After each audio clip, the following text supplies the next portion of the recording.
ಹೌದೇನೋ ಕರಣ್, ವೇದ ಹೇಳುತ್ತಿರೋದು ನಿಜಾನ ಎಂದರು ಕರಣ್ ತಂದೆ. ಅವನು ವೇದನ ಪ್ರೀತಿಸಿ ಮದುವೆ ಆಗಿರುವವನು ಎಂದೇ ಎಲ್ಲರೂ ಭಾವಿಸಿದ್ದರು. ಅಮ್ಮ, ಅಪ್ಪ, ಅತ್ತೆ, ಮಾವ, ಅವಳು ಏನೇನೋ ಮಾತಾಡ್ತಾಳೆ ಅಂತ ನೀವು ಅದನ್ನೇ ಕೇಳಿಕೊಂಡು ಕೂತಿದ್ದೀರಾ? ಅವಳಿಗೆ ತಲೆ ಕೆಟ್ಟಿದೆ. ಮದುವೆ ಆದ ತಕ್ಷಣ ಕೆಲಸಕ್ಕೆ ಹೋಗೋದೇ ಇನ್ನೇನು ತಲೆ ಮೇಲೆ ಹೊತ್ಕೊಂಡು ಮೆರೆಯೋಕ್ಕೆ ಆಗುತ್ತಾ? ಇವಳು ಕೇಳಿದ್ದನ್ನೆಲ್ಲ ಕೊಡಿಸಿದ್ದೇನೆ, ಇನ್ನೇನು ಮಾಡಬೇಕು? ಇವಳ ಹಿಂದೆ ನಾಯಿ ಥರ ಅಲಿಬೇಕಾ ಎಂದನು ಕರಣ್ ಉದಾಸೀನವಾಗಿ. ಇಲ್ಲ, ಇನ್ನೇನು ಮಾಡುವ ಹಾಗಿಲ್ಲ. ಕೇಳಿದ್ದನ್ನೆಲ್ಲ ಕೊಡಿಸಿದರೆ ಸಾಕಲ್ವಾ? ಒಂದಿನ ನನ್ನ ಜೊತೆ ಹೊರಗಡೆ ಬಂದಿಲ್ಲ, ನಿನಗೇನು ಇಷ್ಟ ಅಂತ ಕೇಳಿಲ್ಲ, ಏನಾದರೂ ಬೇಕಾ ಅದಂತೂ ಇಲ್ಲವೇ ಇಲ್ಲ. ಎಲ್ಲವೂ ಆರ್ಡ್ರ್ ಮಾಡಿದರೆ ಮನೆ ಬಾಗಿಲಿಗೆ ಬರುತ್ತದಲ್ಲ, ಇವರು ಯಾಕೆ ತಲೆ ಕೆಡಿಸಿಕೊಳ್ತಾರೆ? ನಾನು ಪದೇ ಪದೇ ಪ್ರಶ್ನೆ ಮಾಡ್ತೀನಿ ಅಂತ ನನ್ನ ಓದೋಕ್ಕೆ ಕಳಿಸಿದ್ದಾರೆ. ಇದೆಲ್ಲ ನಿಮಗೆ ಗೊತ್ತಿದೆಯೋ ಇಲ್ವೋ ಗೊತ್ತಿಲ್ಲ. ನಾನಂತೂ ಇವರನ್ನು ಪ್ರೀತಿಸಿಯೇ ಮದುವೆ ಆಗಿತ್ತು. ಆದರೆ ಈಗ ನಮ್ಮ ಬಳಿ ಪ್ರೀತಿಗಿಂತ ಮನಸ್ತಾಪಗಳು ಜಾಸ್ತಿ ಆಗಿದೆ ಎಂದಳು ಗಂಡನಿಂದ ರೋಸಿ ಹೋಗಿ. ಅದಕ್ಕೆಲ್ಲ ನೀನೇ ಕಾರಣ ವೇದ, ನಾನಲ್ಲ. ನನ್ನ ಗುಣ ಹೇಗೆ ಎಂದು ತಿಳಿದಿದ್ದರೂ ಮದುವೆ ಆದಮೇಲೆ ಅದಕ್ಕೆ ಅನುಸರಿಸಿಕೊಂಡು ಹೋಗಬೇಕು. ನಮ್ಮದು ಚಿಕ್ಕ ವಯಸ್ಸು ಎಂದು ಮಗು ಬೇಡ ಅಂದೆ ನಿಜ. ನೀನು ಬಿದ್ದಿದ್ದು ಆಕಸ್ಮಿಕ ಅಷ್ಟೇ. ಅಭಿಮನ್ಯು ಹೆಂಡತಿ ಅದು ತಪ್ಪಿತ್ತು, ಬೈದೆ. ಅದಕ್ಕೆ ನೀನು ನನ್ನ ಇವರ ಮುಂದೆ ಕೈ ಮಾಡಿ ತೋರೋ ಅವಶ್ಯಕತೆ ಇರಲಿಲ್ಲ. ನಿಂಗೇನು ಅಪ್ಪನ ಮನೆಗೆ ಹೋಗಬೇಕು ತಾನೆ, ಹೋಗ್ತಿರು ಎಂದನು ಕೋಪದಿಂದ ಹೆಂಡತಿಯ ಧೋರಣೆ ಹಿಡಿಸದೆ. ಹೋಗ್ತೀನಿ, ಹೋಗೋಕ್ಕೇನೆ ಕರೆಸಿರೋದು ಎಲ್ಲರನ್ನು. ಆದರೆ ಈ ಬಾರಿ ಹೋದರೆ ವಾಪಸ್ ಬರ್ತೀನಿ ಅನ್ನುವ ನಂಬಿಕೆ ಇಲ್ಲ. ನಾನೇನು ನಮ್ಮ ಅಪ್ಪ ಅಮ್ಮನಿಗೆ ಭಾರ ಅಲ್ಲ. ಈಗ ನನ್ನ ಜೊತೆ ನನ್ನ ಮಗು ಇದೆ, ಆರಾಮವಾಗಿ ಇರ್ತೀನಿ. ಹಾಗೆ ನನ್ನ ನೋಡೋಕ್ಕೆ ನೀವು ಬರಬಾರ್ದು. ನಿನ್ನಂಥ ಕೆಟ್ಟ ಮನಸ್ಥಿತಿಯ ವ್ಯಕ್ತಿಯ ನೆರಳು ನನ್ನ ಮಗುವನ್ನು ಸೋಕುವುದು ಬೇಡ. ನನ್ನ ಗೆಳತಿಯ ಬಗ್ಗೆ ಮಾತಾಡಲು ಯೋಗ್ಯನಲ್ಲ ನೀನು. ನೀನು ಬದಲಾಗಿದ್ದೀಯಾ ಅಂತ ತಿಳ್ಕೊಂಡಿದ್ದೆ. ಆದರೆ ನೀನು ಕೆಲಸದ ಹುಳು, ಅಲ್ಲೇ ಬಿದ್ದಿರು. ನಿನಗ್ಯಾಕೆ ಮದುವೆ ಮಕ್ಕಳು ಹೇಳು ಎಂದಳು. ಇಷ್ಟು ಹೇಳಿದರೂ ಕ್ಷಮೆ ಕೇಳದವನ ಮೇಲೆ ಅಸಮಾಧಾನ ಹೊತ್ತು. ವೇದ, ಮಾತು ಅತಿ ಆಗ್ತಿದೆ. ಅದು ನನ್ನ ಮಗುನೂ ಕೂಡ. ನನ್ನ ಮಗುನ ನೋಡೋಕ್ಕೆ ನನಗೆ ಬರಬೇಡ ಅನ್ನೋಕ್ಕೆ ನೀನ್ಯಾರು ಎಂದನು. ತಾನು ಹಿಂದೆ ಬೀಳದೆ ಸರಿಸಮಾಗಿ ನಿಂತು. ಮಗು ಯಾವುದು? ನಿನ್ನ ಮಗು. ನಿನ್ನ ಮಗು ಆಗಲೇ ನಿನ್ನ ಕೆಟ್ಟ ಯೋಚನೆಯಿಂದ ಅಸುನಿಗಿ ಆಯ್ತಲ್ವ? ನೀನೇ ಕೊಂದು ಆಯ್ತಲ್ಲ. ಇದು ನನ್ನ ಮಗು, ಇದರಲ್ಲಿ ನಿನಗೆ ಯಾವುದೇ ಅಧಿಕಾರ ಇಲ್ಲ ಎಂದಳು ಕಡ್ಡಿ ತುಂಡು ಮಾಡಿದಂತೆ. ಅಪ್ಪ ಅಮ್ಮ, ನಾನು ನಿಮ್ಮನೆಗೆ ಬಂದರೆ ನಿಮಗೇನು ತೊಂದರೆ ಇಲ್ಲ ಅಲ್ವಾ? ಯಾಕೋ ನನ್ನ ಮಗುನ ಇಲ್ಲಿ ಬೆಳೆಸೋಕ್ಕೆ ನನಗೆ ಇಷ್ಟ ಆಗ್ತಿಲ್ಲ. ನನ್ನ ಮಗು ಎಲ್ಲರೊಡನೆ ಸ್ವಚ್ಛಂದವಾಗಿ ಬೆಳೆಯಬೇಕು. ಈ ರೀತಿ ಉಸಿರು ಕಟ್ಟಿಸುವ ಯಾಂತ್ರಿಕ ಜೀವನ ನನ್ನ ಮಗುವಿಗೆ ಬೇಡ ಎಂದಳು ಎತ್ತವರ ಮುಂದೆ ದೀನವಾಗಿ. ಖಂಡಿತ ಬೇಡ. ಅದು ನಿನ್ನದೇ ಮನೆ, ಅದೆಲ್ಲ ನಿನಗೆ ಸೇರಿದ್ದು. ನಿನಗೆ ಎಷ್ಟು ದಿನ ಬೇಕೋ ಅಷ್ಟು ದಿನ ಇರು. ಮುಂಚೆ ನೀನು ಬೇಸರದಲ್ಲಿ ಮನೆಗೆ ಬಂದಾಗ ಚಿಕ್ಕ ಪುಟ್ಟ ವಿಷಯ ಎಂದು ವಾಪಸ್ ಇಲ್ಲಿಗೆ ಕಳಿಸಿದೆ. ವಿಷಯ ಇಷ್ಟು ಗಂಭೀರವಾಗಿದೆ ಎಂದು ನನಗೆ ತಿಳಿಯಲಿಲ್ಲ. ನೀನು ನಮ್ಮ ಮನೆಯಲ್ಲಿ ನನ್ನ ಜೊತೆಗೆ ಇರು ಎಂದರೆ ವೇದಾಳ ತಂದೆ ಗಂಭೀರವಾಗಿ. ಅವರ ಮಾತಿಗೆ ಕರಣ್ ಅವಕ್ಕಾಗಿದ್ದ ಸುಳ್ಳಲ್ಲ. ನೋಡು ಕರಣ್, ನೀ ನನ್ನ ಮಗಳನ್ನು ನಮ್ಮೆದುರೇ ಮಾತನಾಡಿಸ್ತಿರುವ ರೀತಿಯಲ್ಲೇ ತಿಳಿಯುತ್ತದೆ ನಿನ್ನ ಮನಸ್ಥಿತಿ ಹೇಗಿದೆ ಎಂದು. ನನ್ನ ಅಕ್ಕನ ಮಗ ಎಂದು ನನ್ನ ಮಗಳನ್ನು ನಂಬಿಕೊಟ್ರೆ ಇದೆಯಾ ನೀನು ಅವಳು ನೋಡಿಕೊಳ್ಳುವ ರೀತಿ? ಅವಳಿಗೇನು ದುಡ್ಡಿಗೆ ಬರ ಇದೆ ಎಂದು ನಿಮಗೆ ಮದುವೆ ಮಾಡಿಸಿಕೊಡಲಿಲ್ಲ. ಸಂತೋಷವಾಗಿರಲಿ ಎಂದು ಮಾಡಿಕೊಟ್ಟಿದ್ದು. ಅದೇ ಇಲ್ಲ ಎಂದಮೇಲೆ ಅವಳು ಇಲ್ಲಿ ಇರುವುದು ಬೇಡ ಎಂದರು ಅಳಿಯನ್ನು ಬೆವರಿಳಿಸಿ. ತಲೆ ತಗ್ಗಿಸಿದ ಕರಣ್. ಹಾಗೇನೊಂದು ವಿಷಯ, ಶ್ರೇಣಿಕಾ ಮನೆಯಲ್ಲಿ ಏನು ನಡೆದಿದೆ ನನಗೆ ಗೊತ್ತಿಲ್ಲ. ಆದರೆ ಆ ಹುಡುಗಿಯ ನಾನು ತುಂಬ ಹತ್ತಿರದಿಂದ ನೋಡಿದ್ದೇನೆ. ಅವಳು ಏನೆಂದು ನನಗೆ ಗೊತ್ತಿದೆ. ಯಾವತ್ತೂ ಇನ್ನೊಂದು ಹೆಣ್ಣಿನ ಬಗ್ಗೆ ಮಾತಾಡುವ ಮುಂಚೆ ಬುದ್ಧಿ ಇಟ್ಕೊಂಡು ಮಾತಾಡು. ಇಲ್ಲಿ ಯಾರೂ ಗತಿ ಇಲ್ಲದೆ ಬಿದ್ದಿರುವುದಿಲ್ಲ. ಎಲ್ಲರೂ ಒಂದು ತಂದೆ ತಾಯಿಯ ಮಕ್ಕಳೇ. ಶ್ರೇಣಿಕಾ ನನಗೆ ವೇದಾನ ರೀತಿ ಮಗಳೇ. ಅವಳ ವಿಷಯಕ್ಕೆ ನೀನು ಹೋಗಿದ್ದು ತಿಳಿದರೆ ನಾನು ಮನುಷ್ಯನಾಗಿರೋದಿಲ್ಲ. ಖಡಕ್ಕಾಗಿ ವಾರ್ನಿಂಗ್ ಕೊಟ್ಟರು. ಸವಿತಾ, ನಿನಗೆ ವೇದಾನ ನೋಡಬೇಕೆಂದರೆ ನಮ್ಮ ಮನೆಗೆ ಬಂದು ನೋಡಿಕೊಂಡು ಹೋಗು. ಇಲ್ಲಿದ್ದರೆ ಅವಳು ಏನೇನು ಯೋಚನೆ ಮಾಡ್ತಾಳೆ. ನಮ್ಮನೇಲಿ ಹಾಯಾಗಿ ಇರಲಿ. ಇಂಥ ಸಮಯದಲ್ಲಿ ಅವಳು ಒತ್ತಡ ತೆಗೆದುಕೊಳ್ಳೋದು ಸರಿಯಲ್ಲ. ನಾವಿನ್ನು ಹೊರಡ್ತೇವೆ. ಅಕ್ಕ ಭಾವನಿಗೆ ಕೈ ಮುಗಿದು ಮಗಳ ಜೊತೆ ಹೊರಟರು ವೇದಾಳ ತಂದೆ. ಎದ್ದು ನಿಂತ ಸವಿತಾ, ನಿನ್ನ ಹೆಂಡತಿ ತವರು ಮನೆಗೆ ಹೋಗ್ತಿದ್ರು. ಒಂದು ಮಾತು ತಡೆಯುವ ಬುದ್ಧಿ ನಿನಗೆ ಬರಲಿಲ್ವಲ್ಲ?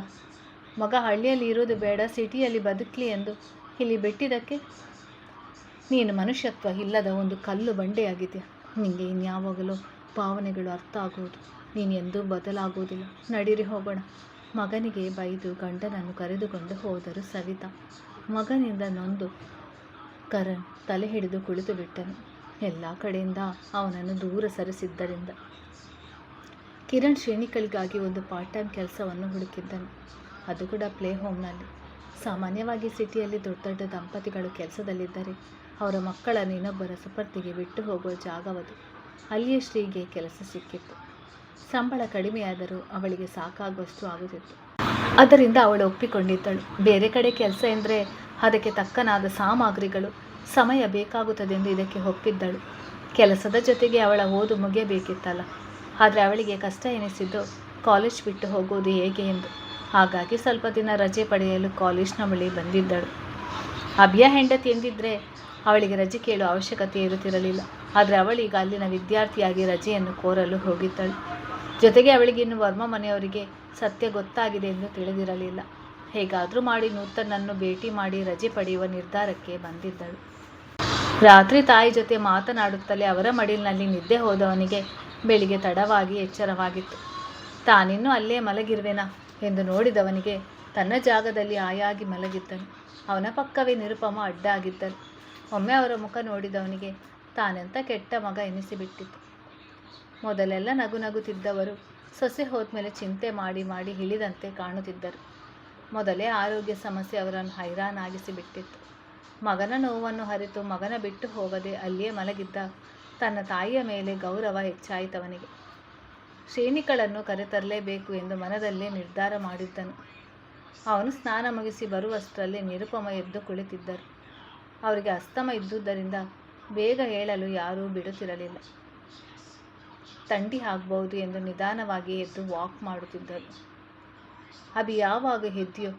ನನ್ನನ್ನು ಎಬ್ಬಿಸಬೇಕು ತಾನೆ, ನಾನು ಹಾಗೆಯೇ ಮಲಗಿಬಿಟ್ಟೆ ಎಂದರು ನಿರುಪಮ ಮಗನ ನೋಡಿ. ಇರಲಿ ಬಿಡಮ್ಮ, ನೀನು ವಾರದಿಂದ ಸರಿಯಾಗಿ ನಿದ್ದೆ ಮಾಡಲಿಲ್ಲ, ಅದಕ್ಕೆ ನಿದ್ದೆ ಮಾಡಲಿ ಅಂತ ಸುಮ್ಮನೆ ಆದೆ. ನೀನು ರೂಮಿಗೆ ಹೋಗಿ ಮಲಗುವುದು ಅಲ್ವಾ, ಇಲ್ಲಿ ನಿನಗೆ ಅಡ್ಜಸ್ಟ್ ಆಗುತ್ತೋ ಇಲ್ವೋ, ಸುಮ್ಮನೆ ನನ್ನಿಂದ ನಿನಗೂ ತೊಂದರೆಯಾಯಿತು ಎಂದು. ಅಭಿಯ ರೂಮಿನಲ್ಲಿ ಬಾಲ್ಕನಿ ಇದ್ದುದರಿಂದ ಗಾಳಿ ಜಾಸ್ತಿ ಆಗುತ್ತೆ. ಪರವಾಗಿಲ್ಲ ಬಿಡು, ಒಂದಿನ ಮಲಗಿದ್ರೆ ಏನಾಗೋಲ್ಲ.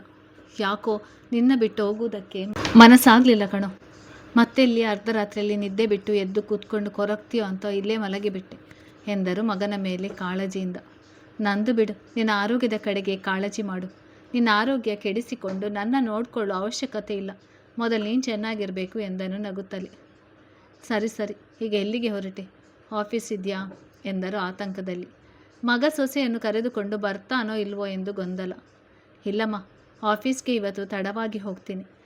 ಈಗ ನಮ್ಮ ಸಂಸ್ಥೆಯ ಕಡೆ ಹೋಗ್ತಿದ್ದೇನೆ, ಅಲ್ಲಿಂದ ಹಾಗೆ ಆಫೀಸ್ಗೆ ಹೋಗ್ತೀನಿ ಎಂದನು ಟೈ ಕಟ್ಟಿಕೊಳ್ಳುತ್ತಲೇ.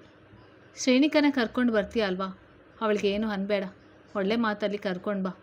ಮತ್ತೆ ಎಡವಟ್ಟು ಮಾಡಬೇಡ ಆಯಿತಾ? ತಿಂಡಿ ಮಾಡ್ಕೊಂಡು ಹೋಗು ಎಂದರು ಆಸೆ ಕಂಗಳಿಂದ. ಸರಿ, ಹಾಗೆ ಮಾಡ್ತೀನಿ ಎಂದವನು ತಿಂಡಿ ತಿನ್ನಲು ಹೋಗದೆ ತಾಯಿಗೆ ತಿಳಿಸಿ ನೇರವಾಗಿ ಕಾಲೇಜ್ನ ಬಳಿ ನಡೆದನು. ಬೇಗನೆ ಬಂದು ಆಫೀಸ್ ರೂಮ್ ಹತ್ರ ಕಾಯುತ್ತಿದ್ದಳು. ಶ್ರೇಣಿಕ ಒಳಗೊಳಗೆ ಭಯ ಇದ್ದೇ ಇತ್ತು. ಈ ವಿಚಾರ ಅಭಿಗೆ ತಿಳಿದರೆ ಅವನು ಹೇಗೆ ಪ್ರತಿಕ್ರಿಯಿಸುವನು ಎಂದು. ಪರಿಸ್ಥಿತಿಗೆ ಕಟ್ಟು ಬಿದ್ದಾಗಿದೆ. ಇನ್ನೊಂದೆರಡು ತಿಂಗಳು ಕಳೆದರೆ ಪರೀಕ್ಷೆಯ ಶುಲ್ಕ ಎಂದು 4,000 ರಿಂದ 5,000ವಾದರೂ ಕಟ್ಟಬೇಕು.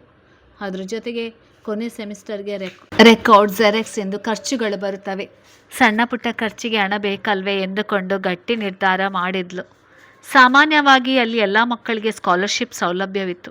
ಆದರೆ ಮದುವೆ ಮುಂಚೆ ಶ್ರೇಣಿಕ ತಂದೆ ಸರ್ಕಾರಿ ಶಿಕ್ಷಕ ಎಂದು ಅವರಿಗೆ ಸ್ಕಾಲರ್ಶಿಪ್ ಕೊಡ್ತಿರಲಿಲ್ಲ. ಇನ್ನು ಮದುವೆಯ ನಂತರ ಅಭಿಮನ್ಯು ಅದರ ಕಡೆ ತಲೆ ಕೆಡಿಸಿಕೊಂಡಿರಲಿಲ್ಲ. ಸಂಸ್ಥೆಯೇ ಅವನದು, ಆದಾಗ ಸ್ಕಾಲರ್ಶಿಪ್ ಕೊಡುವ ಅಗತ್ಯವಿರಲಿಲ್ಲ.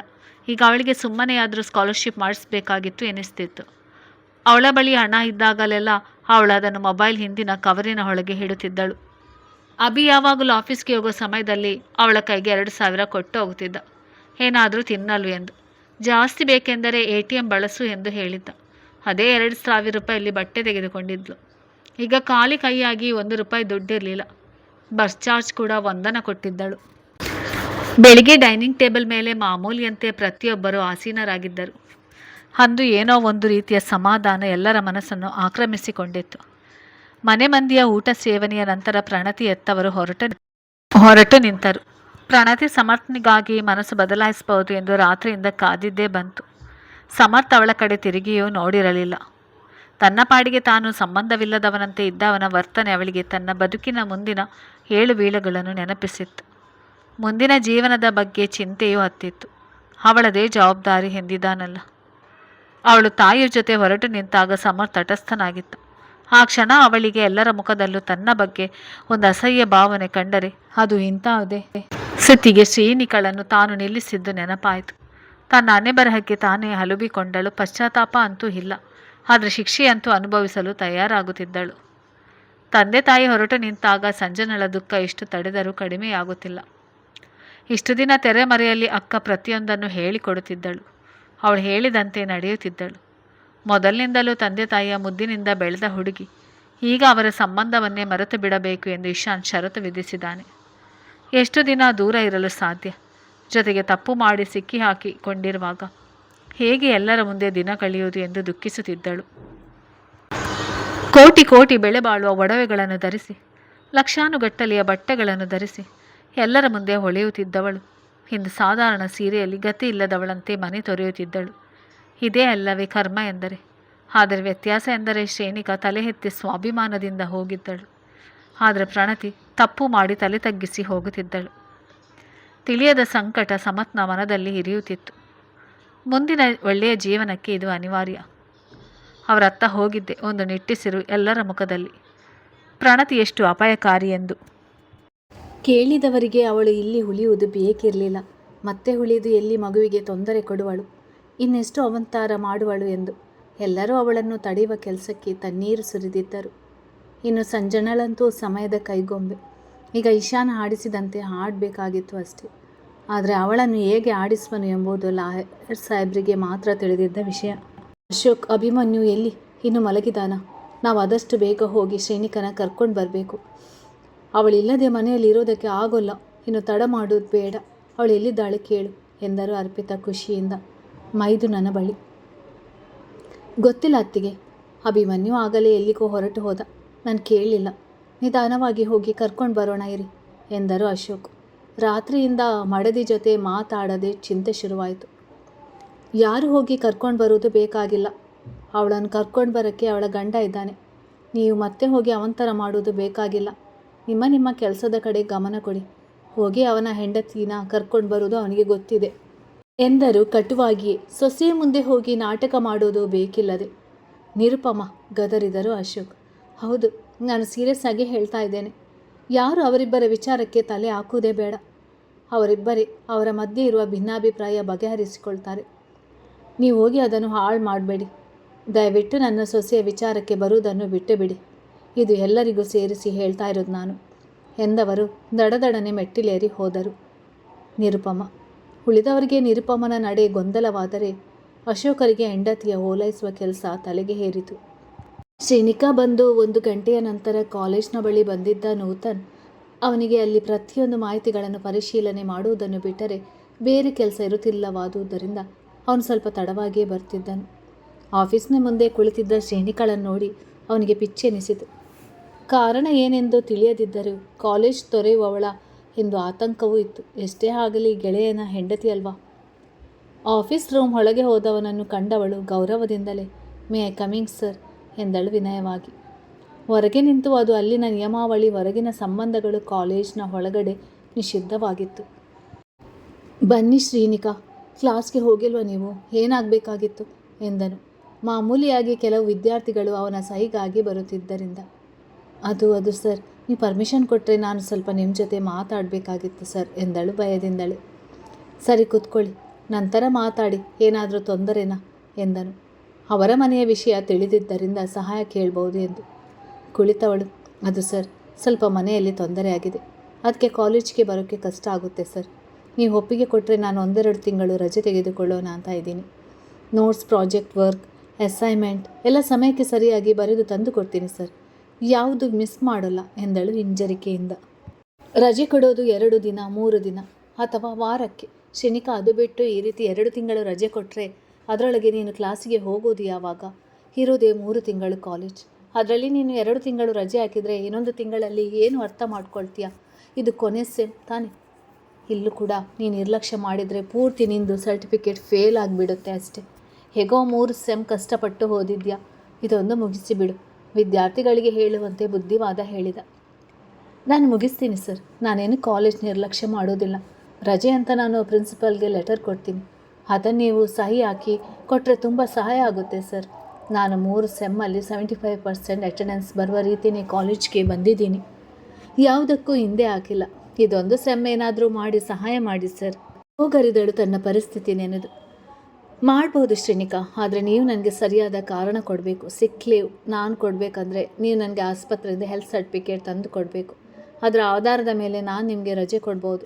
ಇಲ್ಲ ಅಂದರೆ ಮುಖ್ಯಸ್ಥನಿಗೆ ನಾನು ಉತ್ತರ ಕೊಡಬೇಕಾಗುತ್ತದೆ.